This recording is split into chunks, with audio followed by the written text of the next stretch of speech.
Good morning, scholars and staff. Welcome to MB News. I am your host, Ms. Moreno.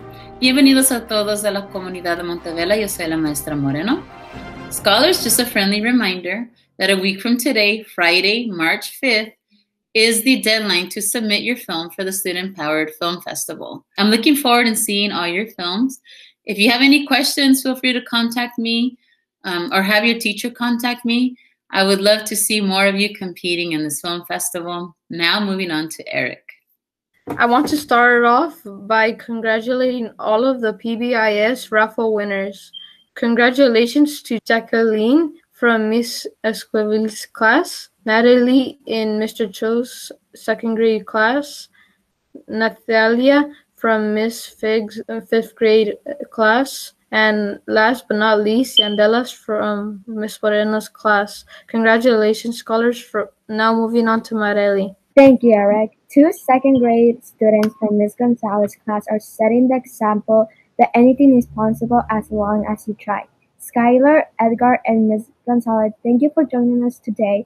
I want to start off by congratulating Skylar on her accomplishment. Skylar has read the most books in MYON in the entire Alice Union School District. Skylar, how does it feel to have the most books read in the entire district? I'm happy and proud. How many books do you usually read a day? At least 2. What motivates you to keep reading and accomplishing goals? My parents. Thank you, Skylar. Another student from Ms. Gonzalez's class is also accomplishing many goals. Edgar is a second grader and has already reached 2 million words. Edgar, how do you feel when you reach 2 million words? I felt really happy. What tip would you give any student who wants to reach 1 million words? Just keep on reading a lot of chapter books. What motivates you to keep reading? If I read, my family's gonna be proud of me.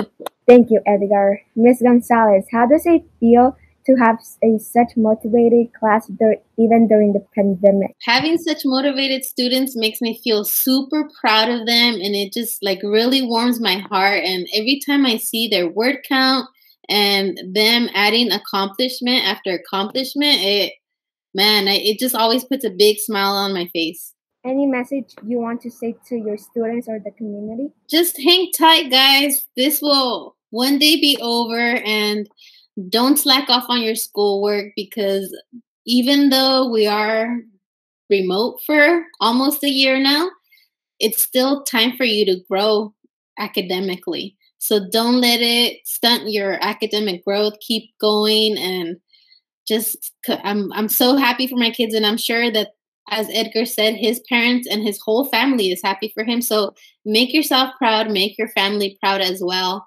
and you're going to be making your teacher proud. Thank you for joining us. Now moving on to Yandela with the spelling bee. Thank you, Madeline. On Thursday, February 11, Montevela held its annual spelling bee. Mr. Cho and his family have made the spelling bee possible since Montevela opened in 2013. An interesting fact about Mr. Cho is that he himself competed in the spelling bee and won first place in the Monterey County Spelling Bee in 2001 and 2013. Ever since Mr. Cho took home first place in 2001, his family has volunteered in every spelling bee. Another interesting fact about the Cho family is that Henry Cho Jr. has been the Monterey County Spelling Bee pronouncement for at least 2 years and served as a judge for 11 years. Mr. Cho, what motivates you to host the school spelling bee? Thank you, Yandela. What motivates me is the love for spelling that was instilled in me by my father and by my brother. My brother actually won the spelling bee in 1998 as well. So I see the great discipline that was required for me to get there and to study for hours on end. My dad would drill me for 2 and 3 hours a day, every single day during the bee time. And so spelling is a skill. Sometimes it's even a sign of it shows your ability to decode, and it definitely helps you when you're reading. It'll help you define words that you don't maybe know what they mean. There's a lot of benefits to learning how to spell really well, and the discipline, just like learning an instrument or anything that you have to practice over and over again. So that's one reason why I love um, holding the spelling bee every single year, because those reasons, and because the competition, it's really cool to see our students step up and show what they can do, like Emily that we have here. So that's what kind of motivates me. After hosting many spelling bees, what is one thing you see a lot of students struggle in? And do you have any tips for them? Yeah, so when I am judging or being the pronouncer too, and I tell students they can definitely ask questions.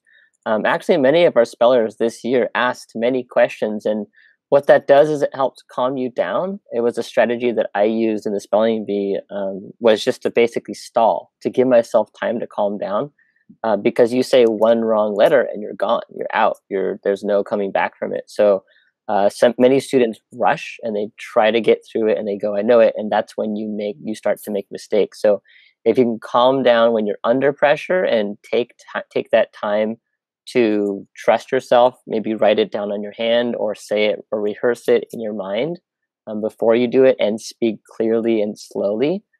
Those are many things that will help you if you're looking to become a spelling bee champion. Anything else you would like to add? Not much, except I'm excited to see how our champion Emily does. This year is going to be a very, very different spelling bee. It's going to be virtual, and there's actually not going to be a pronouncer, I don't think, in the test. But I'm looking forward to seeing how she does, and hopefully she progresses to the second round and wins it all. I would be super excited to see that. So yeah, thank you very much.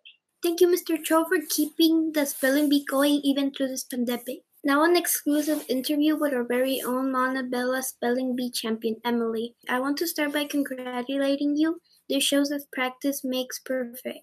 What emotions do you have before, during, and after the spelling bee? Well, before the spelling bee, I was a little nervous, but not too much. I was confident in myself. And then during the spelling bee, um, they they were saying some words that were a little difficult, and I was starting to get more nervous. But I remembered a lot of the words from what I practiced, and that really helped me. And after the spelling bee, I was really happy, and everyone in my family was really happy and congratulated me. What motivated you to compete? The spelling bee was something that I really wanted to compete in, ever since I first saw it, because I've always gotten good grades on my English, and I thought it would be really cool to do something like this. What type of practicing do you do to remember the words? The kind of practicing that I did was I took I took each word from the champions word list that my teacher gave me, and first I searched every word up, and I did that a couple of times every day before the spelling bee. After knowing that you won the school spelling bee, how do you feel knowing you're going to compete in the county? Well, I'm a little more nervous after going over the words that in the newer list that I got from my teacher, but I still think I might be able to win it and go on to the next round. Thank you for taking your time, and good luck, Emily. We are all very proud of you. Now moving on to Haiti. Thank you, Andela. Mr. Lara's first grade class just finished with their habitat projects. Each student will create a diorama showing their selected habitat. Each student created a diorama of a rainforest, ocean, desert, forest, or polar habitat. Here's a clip of one of the students' diorama. Hi everyone, my name is Damien and I am in first grade in Mr. Lara's class. Why I chose this habitat? Because there are a lot of plants and animals. I love animals. My favorite is the toucan, and the rainforest is important for everyone. What types of animals live there? Green anaconda spends a lot of time underwater waiting for prey. Green anacondas do not have venom. It kills by squeezing its prey. Black caiman are reptiles. Black caiman can lay up to 65 eggs. They have their eyes and nose at the top of their head so they can have their body underwater while hunting. The frogs live there, giant otters, jaguars, and parrots. And the green anaconda is right here, camouflaging, and the caiman, and the toucan, and the two-toed sloth. Rainforest is important because there is a lot of life in the Amazon. The rainforest is the big producer of air because plants produce oxygen. The plants use pollution like CO2 to make oxygen. The rainforest is in danger because humans cut down trees to make paper and other stuff. People like to kill animals just for fun and have animals that can only be found in the rainforest for trophies. What can you do to save? I can use less paper to help with the tree cutting. I eat less beef growing animals for me to make people cut down forest land to raise them.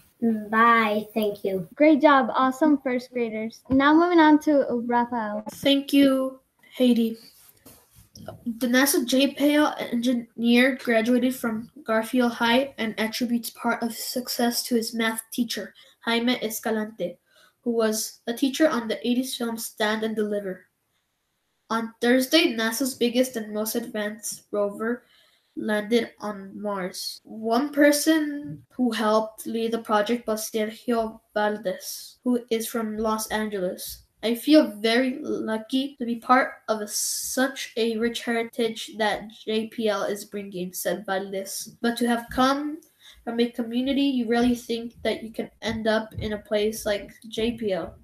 Now he's leading a team more than 100 engineers. Now moving on to Ms. Alvarez with the principal's message.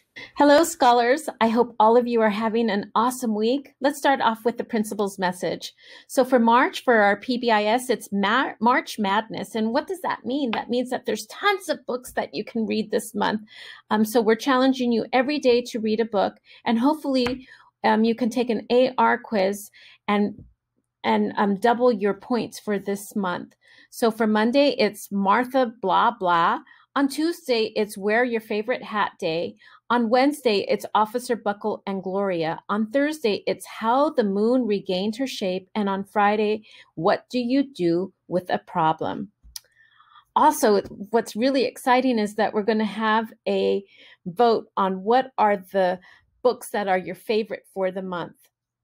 And so at the end of the month, we will be posting the winners for us to see as a school which books were the favorite from all of you.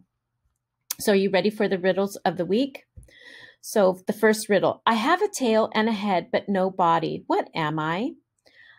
I have a tail and a head, but no body. What am I? A coin. Get it? Heads, tails. What two things can you never eat for breakfast? What two things can you never eat for breakfast? You ready for the answer? Lunch and dinner. So I thought this month would be fun in giving some fun facts. So on Monday, March 1st, it's National Peanut Butter Lovers Day. So for those of you that love peanut butter, make sure to have a peanut butter jelly sandwich or even a Reese's peanut butter cup. On March 2nd, it's Dr. Seuss's birthday, and it's called National Read Across America Day. And so our PTO is hosting on March 4th a Dr. Seuss activity day. And so we have some packets still left over if you didn't come to pick them up on Tuesdays and Thursdays. you can come and pick up those packets if you still haven't done that. On March 5th, it's National Day of Unplugging. You may be asking yourself, what does that mean? That means that you don't use any technology, electronics, or social media.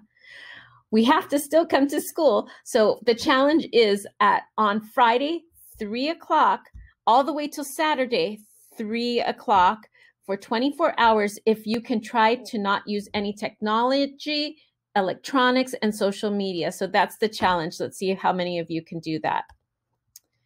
And just as a reminder, we always need to do our 3 school rules: is be respectful, be responsible, and ready.